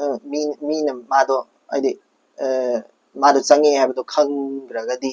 ꯀꯣ ꯈꯥꯝꯍꯧꯅꯤ ꯃꯩꯇꯩ ꯏꯃꯥꯁꯤꯅ ꯆꯪꯉꯛꯑꯒ ꯀꯣ ꯃꯩꯇꯩ ꯏꯃꯥꯁꯤꯅ ꯃꯩꯇꯩ ꯏꯃꯥ ꯃꯩꯇꯩ ꯆꯅꯨꯁꯤꯅ ꯆꯪꯉꯛꯑꯒ ꯀꯣ ꯁꯤꯁꯤꯅ ꯈꯥꯝꯅꯤ ꯆꯪꯉꯛꯑꯀꯥꯟꯗ ꯆꯪꯉꯛꯄꯁꯦ ꯂꯣꯟꯅ ꯆꯪꯉꯛꯏꯅꯤꯀꯣ ꯑꯗꯣ ꯑꯩꯈꯣꯏ ꯃꯌꯥꯝ ꯂꯩꯔꯤꯅꯦꯕ ꯗꯥꯛꯇꯔ ꯀꯃꯜꯁꯤꯁꯨ ꯑꯩꯈꯣꯏ ꯃꯔꯛꯇ ꯂꯩꯔꯤꯅꯦꯕ ꯑꯗꯣ ꯃꯣꯏ ꯆꯪꯉꯛꯑꯒ ꯂꯣꯟꯅ ꯆꯪꯉꯛꯑꯒ ꯃꯥꯒꯤ ꯅꯤꯡꯕ ꯀꯥꯏꯔꯅꯤ ꯅꯣꯡꯃ ꯄꯥꯡꯒꯜ ꯅꯣꯡꯅ ꯄꯨꯡꯉꯥꯟ ꯉꯥꯟꯗ꯭ꯔꯒ ꯈꯥꯡꯈꯤ ꯆꯦꯛꯂꯥ ꯊꯦꯝꯗꯣꯛꯈꯤꯕ ꯀꯣ ꯈꯪꯈꯤ ꯆꯦꯛꯂꯥ ꯊꯦꯝꯗꯣꯛꯈꯤꯕ ꯍꯥꯏꯕꯅꯤꯀꯣ ꯈꯪꯉꯤ ꯍꯥꯏꯗꯣꯏꯅꯤ ꯁꯤꯁꯦ ꯁꯣꯔꯤ ꯑꯩꯁꯦ ꯕꯅꯥꯟꯁꯦ ꯌꯥꯝ ꯂꯥꯜꯂꯦ ꯈꯪꯉꯤ ꯍꯥꯏꯗꯣꯏꯅꯤ ꯁꯤꯁꯦ ꯁꯣꯔꯤ ꯈꯪꯉꯤ ꯆꯦꯛꯂꯥ ꯊꯦꯝꯗꯣꯛꯈꯤꯕ ꯍꯥꯏꯕꯗꯤ ꯄꯨꯊꯣꯛꯈꯤꯕ ꯍꯥꯏꯕꯗꯨꯅꯤꯀꯣ ꯍꯥꯏꯕꯗꯤ ꯁꯤꯗꯩꯁꯤꯗ ꯍꯥꯏꯅꯤꯡꯉꯤꯁꯦ ꯀꯩꯅꯣ ꯄꯨꯂꯞ ꯄꯥꯔꯛꯑꯒꯦꯀꯣ ꯅꯃꯥ ꯃꯩꯇꯩ ꯆꯅꯨꯅ ꯀꯣ ꯌꯥꯀꯥꯏꯔꯣꯜ ꯁꯛꯅꯅꯉꯥꯏꯒꯤ ꯌꯥꯀꯥꯏꯔꯣꯜ ꯁꯛꯅꯕꯒꯤꯀꯣ 미륵 달락 yengꯉꯒ ꯑꯩꯈꯣꯏ ꯃꯔꯛꯇ ꯆꯪꯉꯛꯑꯒ ꯀꯣ ꯆꯪꯉꯛꯑꯒ ꯃꯤ ꯈꯪꯈ꯭ꯔꯅꯤ ꯈꯣꯠꯈ꯭ꯔꯅꯤ ꯈꯪꯗꯅ ꯂꯣꯟꯅ ꯆꯪꯉꯛꯑꯒ ꯃꯤ ꯇꯥꯔꯗꯤ ꯈꯥꯝꯍꯧꯅꯤ ꯍꯥꯏꯁꯦ ꯃꯤꯅ ꯃꯥ ꯈꯪꯈ꯭ꯔꯒꯗꯤ ꯃꯩꯇꯩ ꯏꯃꯥꯁꯦ ꯀꯃꯜ ꯂꯧ ꯂꯥꯛꯏꯅꯤ ꯍꯥꯏꯕꯗꯣ ꯈꯪꯈ꯭ꯔꯅꯤꯅ ꯈꯥꯝꯍꯧꯅꯤ ꯑꯗꯣ ꯈꯪꯕꯗꯒꯤ ꯃꯥꯁꯦ ꯂꯣꯟꯅ ꯆꯪꯉꯛꯏꯅꯤꯀꯣ ꯃꯥꯒꯤ ꯅꯤꯡꯕ ꯀꯥꯏꯔꯅꯤ ꯍꯥꯏꯗꯤ 마도 ලꯧꯕ ꯂꯥꯛꯏꯅꯤꯅ ꯂꯧꯕ ꯐꯪꯗ꯭ꯔꯒꯗꯤ ꯀꯥꯏꯔꯅꯤꯗꯅ ꯑꯗꯨꯒꯤꯅꯤꯀꯣ ꯅꯣꯡꯅ ꯄꯨꯡꯉꯥꯟ ꯉꯥꯟꯗ꯭ꯔꯤꯉꯩꯗ ꯄꯨꯊꯣꯛꯈꯤꯕ ꯊꯦꯝꯃꯒ ꯄꯨꯔꯒ ꯆꯠꯈꯤꯕꯗꯨꯅꯤꯀꯣ 시다 이라 인두나 요ꯛꯄꯅꯤꯀꯣ 시다 이라 인두나 요ꯛꯄꯅꯤ ꯍꯥꯏꯕꯗꯤ ꯁꯤꯗ ꯄꯨꯊꯣꯛꯈ꯭ꯔꯦ ꯍꯥꯏꯗꯤ ꯑꯁꯤꯕ ꯍꯥꯏꯕꯁꯦ ꯑꯩꯈꯣꯏꯒꯤꯗ ꯌꯥꯎꯔꯛꯑꯕ ꯄꯣꯠꯅꯦꯕ ꯍꯥꯏꯗꯤ ꯑꯁꯤꯕ ꯍꯥꯏꯕꯁꯦ ꯑꯩꯈꯣꯏ ꯊꯥꯗꯣꯛꯄ ꯌꯥꯗ꯭ꯔꯕ ꯍꯥꯏꯗꯤ ꯑꯩꯈꯣꯏ ꯄꯨꯝꯅꯃꯛꯄꯨ ꯑꯁꯤꯕ ꯍꯥꯏꯁꯤꯅ ꯌꯦꯛꯑꯒ ꯊꯝꯈ꯭ꯔꯕ ꯄꯣꯠꯅꯦꯕ ꯀꯅꯥꯁꯨ ꯃꯁꯤꯗꯒꯤ ꯅꯥꯟꯊꯣꯛꯄ ꯉꯝꯃꯔꯣꯏꯗꯕꯅꯦꯕ ꯑꯗꯨꯗꯨꯅꯤꯀꯣ ꯃꯥ ꯍꯥꯏꯁꯤꯀꯣ ꯑꯗꯨꯅ ꯍꯥꯏꯗꯤ ꯃꯩꯇꯩ ꯏꯃꯥꯅ ꯄꯨꯈ꯭ꯔꯦꯕ ꯉꯟꯇꯥꯅ ꯑꯩꯈꯣꯏ ꯃꯌꯥꯝꯁꯤꯗꯒꯤ ꯃꯔꯛꯁꯤꯗꯒꯤ ꯈꯥꯝꯍꯧꯅꯤ ꯈꯟꯗꯅ ꯂꯣꯟꯅ ꯆꯪꯉꯛꯑꯒ ꯄꯨꯈ꯭ꯔꯦ ꯁꯤꯅꯤꯀꯣ ꯍꯥꯏꯔꯤꯁꯤꯀꯣ ꯁꯤꯁꯦ ꯃꯔꯝꯗꯤ ꯀꯩꯒꯤꯅꯣ ꯍꯥꯏꯔꯗꯤ ꯑꯩꯈꯣꯏꯒꯤ ꯗꯥꯛꯇꯔ ꯀꯃꯜꯁꯦ 34 ꯏꯌꯔꯗ ꯁꯤꯈꯤꯕꯅꯦꯕꯀꯣ तसेंबगीदी मासे कोई 1899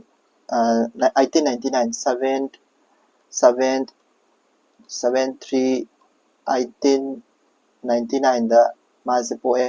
अदुगा सीबना 6 को 1935 दा सीरे हाइदी सही कुंथ्रांगा फारक तोरबा था मुक्ता ngaira kan da leigide ko adudaineba इमागी यावल थौगनबा इमागी यावल थौगनबा हाबदी सिग्रबनिना हाइरेको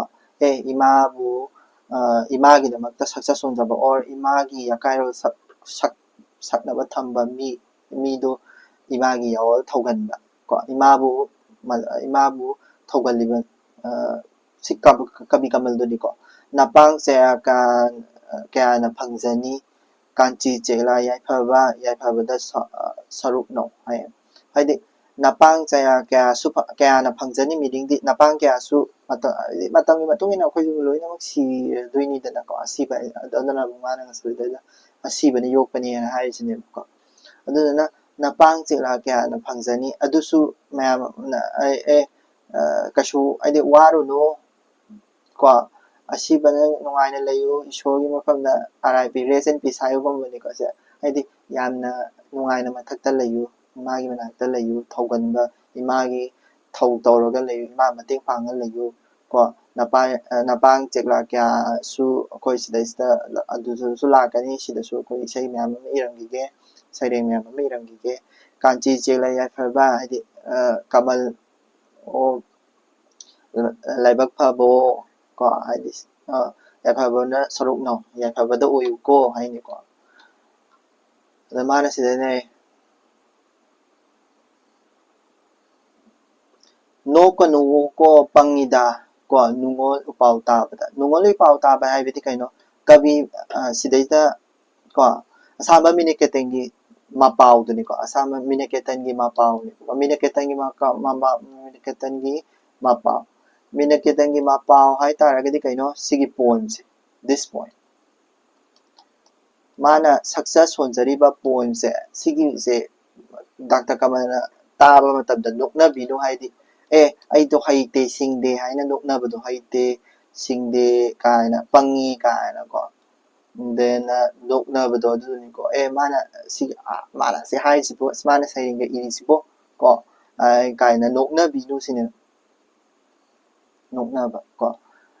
nokna bado ne nokna bi bado adu do tawbinu sine ba ai haite singdani isabani tawbinu ai di pang ai khudi pang mani si direct exact akoina mi leitaba matamda laurga kapaga adu tawbada kai sakpado aduga chamana bane ba akoidi akhoi bu ngakpiramu ko khoi bu konbiramu ko kai tor kapado adu de chamana bane ko awateng thabagi isai dune awateng thabagi kano se akoina khoigi sayeng side awabana ireina nungaina ihanna haidi awa nungai habse animakse awabana mamangda tharagasu nungaibana maningda halakani nungaibana mamang tharagasu awabana matungda lakani awa nungai se dum next finance later dawne awabana ireina nungaina ihanna ithal tarangnaraba malang wama khubamba tengba mapu maknasu taibang nungol aruba mihobani ko kawganu ko ithal tarangnaraba haidi akoigi awabana ireina habidi awaba mayam ko aduga nungaiba na ihanna nungaiba mayam awaba nungaiba mayam ko ithak haidoni ko sisi ithal haire ithak ko ithak tarangnaraba ithak ipo mayam sida ko malang wangba khubamba malang wangba khubamba habidi kaino malang habidi akoigi wakhal duni malang wakhal akoigi malang wakhal ko wangma khubamba habidi ai wakhana lam phangdabado sorry wakhalna lam lamba phangdabado wakana lam phangdaba ai kaino ishorgi si awaba nungaiba ai kaino ithak ipom ai kaino live to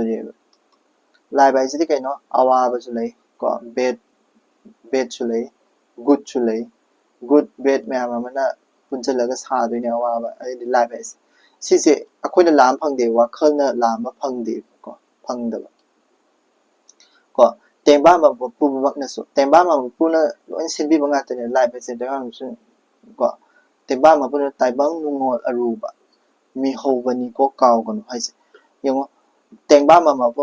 aduna tamma ngamde aduna tengba ma pu haidi live habise tamba ngamde aduna tengba ma pu makna su haidi tengba ma pu de ishwar makna su ko ishwar makna su kadawa ishwar na su kadawa taibang nungol aruba haidi khoigi mi aphabase season ko mi aphaba ko tangol nungol habidi khoigi live soul jini ko mi hoba ade soul aphaba mi aphaba se kai doe mi hoba ni ko kawguna mi aphaba di ꯍꯥꯟꯅ ꯁꯤꯗꯅ ꯑꯩꯈꯣꯏ ꯐꯔꯗꯤ ꯑꯗꯨꯝ ꯍꯥꯟꯅ ꯁꯤꯗꯣꯏꯅꯤ ꯍꯥꯏꯗꯤ ꯇꯥꯏꯕꯪ ꯃꯄꯨꯅ ꯄꯥꯝꯃꯤꯗꯅ ꯃꯤ ꯑꯐꯕꯁꯦ ꯑꯗꯨꯗꯨꯅꯤꯀꯣ ꯑꯄꯥꯝ ꯄꯥꯝꯗ ꯅꯥꯏꯗ꯭ꯔꯕꯁꯨ ꯊꯋꯥꯏ ꯀꯠꯅ ꯂꯩꯔꯥꯡꯕ ꯂꯧꯕꯤꯕꯅꯤꯀꯣ ꯅꯤꯡꯁꯤꯡꯉꯨ ꯑꯄꯥꯝ ꯄꯥꯝꯗ ꯅꯥꯏꯗ꯭ꯔꯁꯨ ꯊꯋꯥꯏ ꯀꯠꯅ ꯂꯩꯔꯥꯡꯕ ꯂꯧꯕꯤꯕꯅꯤꯀꯣ ꯅꯤꯡꯁꯤꯡꯉꯨ ꯍꯥꯏꯗꯤ ꯁꯤꯁꯦ ꯇꯁꯦꯡꯅ ꯀꯕꯤ ꯀꯃꯜꯗꯨꯕꯨ ꯁꯩꯊꯥꯕ ꯑꯣꯏꯗꯣꯏꯅꯤꯀꯣ ꯍꯥꯏꯗꯤ ꯑꯄꯥꯝ ꯄꯥꯝꯗ ꯅꯥꯏꯗ꯭ꯔꯕꯁꯨ ꯑꯄꯥꯝ ꯄꯥꯝꯗ ꯍꯥꯏꯗꯤ ꯐꯖꯕ ꯐꯖꯗꯕ ꯂꯩꯇꯦ ꯊꯋꯥꯏ ꯊꯥꯗꯣꯛꯈꯩ ꯊꯋꯥꯏ ꯊꯥꯗꯣꯛꯈꯩ ꯗꯥꯛꯇꯔ ꯀꯃꯜꯅ ꯁꯩꯔꯦꯡꯈꯤꯕ ꯁꯩꯔꯥꯡꯕ ꯃꯊꯋꯥꯏ ꯀꯠꯈꯩ ꯁꯩꯔꯥꯡꯕꯗꯨꯅ ꯃꯔꯝ ꯑꯣꯏꯔꯀꯥꯟꯗ ꯇꯥꯏꯕꯪ ꯃꯄꯨꯅꯁꯨ ꯃꯥꯁꯦ ꯄꯥꯝꯕꯅꯦꯕꯀꯣ ꯂꯧꯕꯅꯤꯀꯣ ꯅꯤꯡꯁꯤꯡꯉꯨ ꯍꯥꯏꯁꯦꯀꯣ ꯃꯤꯅꯤꯡꯗꯤ ꯑꯄꯥꯝ ꯄꯥꯝꯗ ꯅꯥꯏꯗ꯭ꯔꯕꯁꯨ ꯏꯁꯣꯔꯒꯤ ꯃꯐꯝꯗꯗꯤ ꯑꯄꯥꯝ ꯄꯥꯝꯗ ꯐꯖꯗꯕ ꯂꯩꯇꯦ ꯕꯠ ꯊꯋꯥꯏ ꯀꯠꯈꯩ ꯏꯁꯥꯁꯦ ꯍꯥꯏꯗꯤ ꯁꯦꯀ꯭ꯔꯤꯐꯥꯏꯁ ꯇꯧꯒꯩ ꯁꯩꯔꯦꯡ ꯏꯃꯥ ꯂꯩꯕꯥꯛꯀꯤꯗꯃꯛ ꯏꯃꯥꯒꯤ ꯂꯦꯡꯒ꯭ꯋꯦꯖꯀꯤꯗꯃꯛꯇ ꯆꯥꯎꯈꯠꯅꯕ ꯍꯣꯠꯅꯖ ꯇꯥꯔꯒꯗꯤ ꯇꯥꯏꯕꯪ ꯃꯄꯨꯅ ꯁꯣꯏꯗꯅ ꯂꯧꯁꯟꯒꯅꯦꯕꯀꯣ ꯌꯥꯏꯐꯧ ꯆꯦꯛꯂꯥ ꯌꯥꯏꯐꯕ ꯀꯥꯟꯆꯤ ꯀꯣꯟꯒꯤ ꯆꯦꯛ ꯅꯨꯡꯁꯤ ꯌꯥꯏꯐꯧ ꯃꯥꯅ ꯂꯥꯁꯇ ꯈꯨꯔꯝꯃꯤꯁꯦ ꯅꯪꯗꯤ ꯌꯥꯏꯐꯕꯗ ꯑꯣꯏꯀꯣ ꯍꯥꯏꯕꯗꯨꯅꯤ ꯌꯥꯏꯐꯧ ꯆꯦꯛꯂꯥ ꯌꯥꯏꯐꯕ ꯆꯦꯛꯂꯥ ꯍꯥꯏꯕꯗꯤ ꯉꯁꯥꯏ ꯀꯃꯜꯗꯣ ꯌꯥꯏꯐꯕꯗ ꯑꯣꯏꯌꯨ ꯌꯥꯏꯐꯧ ꯀꯥꯟꯆꯤ ꯀꯣꯟꯒꯤ ꯆꯦꯛ ꯅꯨꯡꯁꯤ ꯀꯥꯟꯆꯤ ꯀꯣꯟꯒꯁꯦ ꯀꯥꯟꯆꯤꯄꯨꯔꯗꯒꯤ ꯍꯧꯔꯛꯈꯤꯕ ꯀꯥꯟꯆꯤꯄꯨꯔ ꯀꯣꯅꯨꯡꯒꯤ ꯀꯥꯟꯆꯤꯄꯨꯔꯗꯒꯤ ꯍꯧꯔꯛꯈꯤꯕ ꯑꯁꯩꯕ ꯀꯃꯜ ꯁꯩꯔꯦꯡꯕ ꯀꯃꯜ ꯅꯨꯡꯁꯤꯕꯋꯣ ꯌꯥꯏꯐꯕꯗ ꯑꯣꯏꯌꯨꯀꯣ ꯍꯥꯏ ꯈꯨꯔꯨꯝꯕ ꯄ꯭ꯔꯦꯌꯔꯗꯨꯅꯦꯕꯀꯣ ꯂꯥꯁꯇ ꯇꯧꯔꯤꯁꯦ ꯁꯤꯗ ꯂꯣꯏꯔꯦꯀꯣ ꯑꯗꯨꯒ ꯃꯥꯏ ꯀꯣꯏꯁꯟ ꯑꯃꯈꯛꯇꯪ ꯍꯪꯉꯤꯗ ꯍꯥꯏ ꯁꯤ ꯑꯇꯣꯞꯄ ꯑꯝꯇ ꯍꯪꯗ꯭ꯔꯤ 2014ꯗ ꯀꯃꯜ ꯍꯥꯏꯕ ꯁꯩꯔꯦꯡꯁꯤꯗ ꯀꯃꯜꯕꯨ ꯅꯤꯡꯁꯤꯡꯗꯨꯅ ꯀꯔꯝꯅ ꯇꯦꯡꯊꯥꯕꯒꯦ ꯃꯀꯣꯛꯇꯩ ꯑꯗꯨꯝ ꯍꯧ ꯌꯥꯔꯦ ꯍꯥꯏꯗꯤ ꯇꯦꯡꯊꯥꯕꯁꯦ ꯀꯃꯥꯏꯅ ꯀꯃꯜ ꯅꯤꯡꯁꯤꯡꯕ ꯍꯧꯔꯛꯄꯁꯦ ꯀꯃꯥꯏꯅ ꯅꯤꯡꯁꯤꯡꯉꯛꯏ ꯃꯥꯅ ꯑꯩꯈꯣꯏꯒꯤ ꯀꯥꯟꯆꯤ ꯀꯣꯟꯒꯤ ꯆꯦꯛ ꯅꯨꯡꯁꯤ ꯀꯗꯥꯏ ꯀꯃꯜꯗꯤ ꯍꯥꯏꯕꯗꯨꯗꯒꯤ ꯀꯥꯟꯆꯤ ꯀꯣꯟꯒꯤ ꯂꯥꯡꯑꯣꯟꯕ ꯀꯗꯥꯏ ꯀꯃꯜ ꯆꯦꯛꯂꯥꯗꯤ ꯍꯥꯏꯕꯗ ꯁꯤ ꯄꯣꯏꯟ ꯅꯝꯕꯔ 1 ꯑꯩ ꯔꯦꯗ ꯄꯦꯟꯅ ꯈꯣꯠꯆꯜꯂꯛꯀꯦꯀꯣ ꯔꯦꯗ ꯄꯦꯟꯅ ꯈꯣꯠꯆꯜꯂꯛꯀꯦ ꯁꯨꯝ ꯁꯤꯗ ꯌꯥꯎꯗ꯭ꯔꯦ ꯀꯣ ꯁꯦ ꯀꯥꯟꯆꯤ ꯀꯣꯟꯒꯤ ꯂꯥꯡꯑꯣꯟꯕ ꯀꯗꯥꯏ ꯀꯃꯜ ꯆꯦꯛꯂꯥꯋꯣ ꯁꯤꯁꯦ ꯑꯗꯨꯝ ꯀꯣꯠ ꯇꯧꯔꯒ ꯑꯗꯨꯝ ꯍꯥꯏꯕ ꯌꯥꯔꯦꯀꯣ ꯁꯤ ꯄꯣꯏꯟ ꯅꯝꯕꯔ 1 ꯑꯗꯒꯤ ꯀꯥꯟꯆꯤ ꯀꯣꯟꯒꯤ ꯆꯦꯛ ꯅꯨꯡꯁꯤ ꯇꯥꯔꯣ ꯈꯧꯕꯣꯡ ꯉꯥ ꯂꯥꯎꯔꯤꯁꯦ ꯅꯆꯥ ꯃꯌꯥꯝ ꯍꯥꯏꯗꯤ ꯍꯧꯖꯤꯛ ꯍꯤꯡꯍꯧꯔꯤꯕ ꯀꯕꯤ ꯃꯌꯥꯝꯁꯤꯡꯁꯤꯅ ꯁꯩꯁꯛ ꯁꯩꯗꯝꯃꯤꯁꯤꯡꯁꯦꯀꯣ ꯅꯣꯡꯉꯥꯜꯂꯝꯗꯥꯏ ꯇꯥꯃꯤꯟꯅꯔꯝꯕ ꯃꯌꯥꯝꯁꯤꯡꯁꯤꯅ ꯁꯩꯁꯛ ꯁꯩꯗꯝꯃꯤꯁꯤꯡꯁꯦ ꯀꯣ ꯑꯗꯒꯤ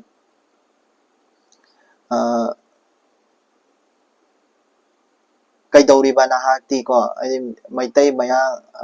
ꯃꯂꯪ ꯏꯌꯣꯂ ꯎꯄꯥꯜ ꯏꯔꯩꯆꯥ ꯃꯌꯥꯝꯅ ꯀꯩꯗꯧꯕ ꯑꯩꯈꯣꯏꯒꯤ ꯁꯩꯔꯦꯡ ꯃꯌꯥꯝ ꯑꯃ ꯏꯔꯛꯏꯕ ꯑꯅꯧ ꯑꯅꯧꯕ ꯁꯩꯔꯦꯡ ꯃꯌꯥꯝꯁꯦ ꯄꯥꯔꯒ ꯍꯔꯥꯎꯖꯔꯤꯁꯦ ꯅꯪꯗꯤ ꯀꯩꯗꯧꯔꯤꯕ ꯍꯥꯏꯕꯁꯤꯅ ꯄꯣꯏꯟ ꯅꯝꯕꯔ 3 ꯀꯣ ꯑꯗꯒꯤ ꯅꯊ꯭ꯋꯥꯏ ꯁꯤꯌꯦꯡꯉꯣꯀꯣ ꯅꯊ꯭ꯋꯥꯏ ꯀꯠꯈꯤꯕꯗꯨꯅꯤꯀꯣ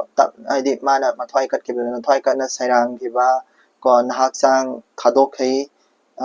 ꯁꯩꯔꯥꯡꯈꯤꯕꯗꯣ ꯑꯗꯨꯗꯣ ꯃꯥꯅ ꯁꯤꯗꯩꯗ ꯆꯦꯟꯊꯈꯤꯕ ꯀ ꯍꯥꯏꯕꯁꯦ ꯐꯣꯡꯗꯣꯛꯏꯁꯦ ꯁꯤ ꯁꯩꯔꯦꯡꯁꯦ ꯈꯤꯇꯪ ꯃꯣꯗꯤꯐꯥꯏ ꯇꯧꯔꯒ ꯑꯗꯨꯗꯒꯤ ꯈꯔ ꯑꯗꯨꯝ ꯍꯥꯏꯗꯤ ꯑꯗꯨꯃꯥꯏꯅ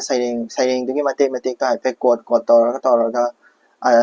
ꯑꯟꯁꯥꯔꯗꯣ ꯁꯦꯝꯗꯣꯛꯄ ꯌꯥꯏ ꯗꯥꯏꯔꯦꯛ ꯑꯦꯛꯖꯦꯛ ꯀꯣꯠ ꯇꯧꯗ꯭ꯔꯒꯁꯨ ꯌꯥꯏꯀꯣ ꯑꯗꯒꯤ ꯁꯤꯒꯤ ꯃꯇꯦꯛꯁꯦ ꯉꯁꯥꯏꯒꯤ ꯌꯦꯟꯗꯥꯏ ꯊꯟꯅ ꯍꯥꯞꯇꯨꯅꯒ ꯇꯧꯕꯁꯦ ꯁꯤꯒꯤ ꯁꯩꯔꯦꯡꯁꯦ ꯇꯥꯔꯨꯗ꯭ꯔꯤꯀꯣ ꯋꯥꯔꯧꯅꯨꯒ ꯍꯥꯏꯔꯤꯁꯦ this one is also ꯉꯁꯥꯏꯒꯤꯗ ꯀꯌꯥ ꯁꯨꯈ꯭ꯔꯦ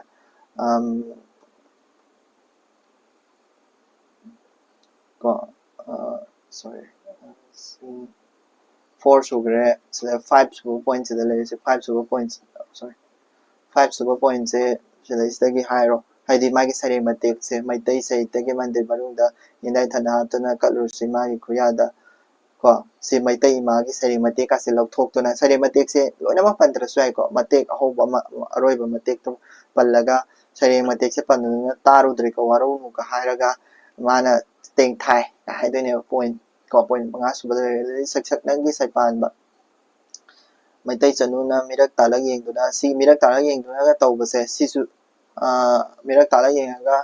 ꯃꯥꯅ ꯂꯧꯈꯤꯕꯒꯤ ꯃꯑꯣꯡꯗꯣ ꯍꯥꯏꯐꯦꯠ ꯆꯥꯎꯔꯥꯛꯄ ꯑꯃ ꯏꯔꯒ ꯁꯤ 6.3 ꯀꯣ ꯑꯗꯒꯤ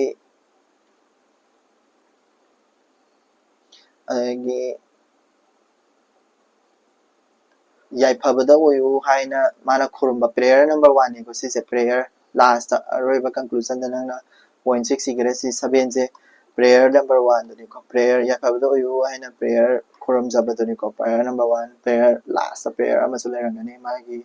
ꯑꯗꯒꯤ ꯁꯤꯗꯁꯨ ꯇꯥꯏꯕꯪ ꯅꯨꯡꯉꯣꯜ ꯑꯔꯨꯕ ꯃꯤꯍꯧꯕꯅꯤꯀꯣ ꯀꯥꯎꯒꯅꯨ ꯁꯤ ꯃꯤꯍꯧ ꯍꯥꯏꯗꯤ ꯃꯥꯕꯨ ꯍꯥꯟꯅ ꯂꯧꯁꯟꯈꯤꯕꯗꯣ 7 8 ꯁꯨꯕꯀꯣ ꯄꯣꯏꯟ ꯃꯌꯥꯝ ꯐꯖ ꯐꯖꯕ ꯃꯌꯥꯝ ꯂꯩꯔꯦ ꯑꯗꯨꯒ ꯊꯋꯥꯏ ꯀꯠꯅ ꯂꯩꯔꯥꯡꯕ